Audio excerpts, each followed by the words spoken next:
কি মোরলা চচ্চড়ি করব।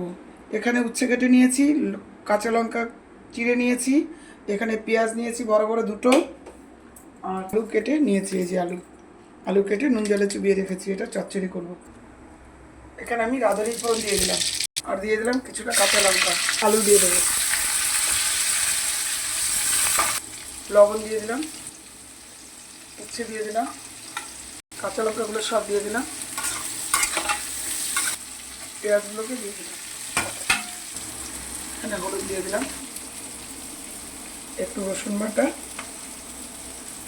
একটু হলুদের গুঁড়ো, একটু রেড চিলি পাউডার, একটু কাঁচা সর্ষের তেল। এবার মাছগুলোকে আমি দিয়ে দিলাম।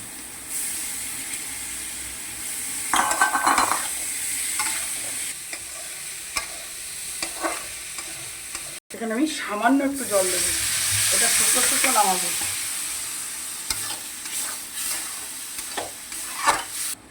শুটকি মাছ একটু ঝাল না হলে ভালো লাগে না, আমি 1 চামচ কাঁচা লঙ্কার গুঁড়ো দিয়ে দিলাম,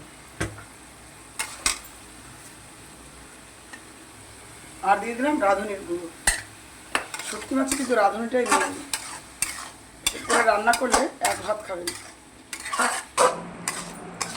কাচকি মোরলা চচ্চড়ি উচ্ছে আলু দিয়ে, এই যে আমি যেভাবে করেছি আপনারাও সেইভাবে করবেন। ভালো লাগলে লাইক করবেন, শেয়ার করবেন, ফেসবুকটাকে ফলো করবেন, ইউটিউব চ্যানেলটাকে সাবস্ক্রাইব করবেন। আমার ইউটিউব চ্যানেলের নাম শঙ্করী হোম কিচেন। আর আপনারা সকলে আমার পাশে থাকবেন, আর সকলে ভালো থাকবেন।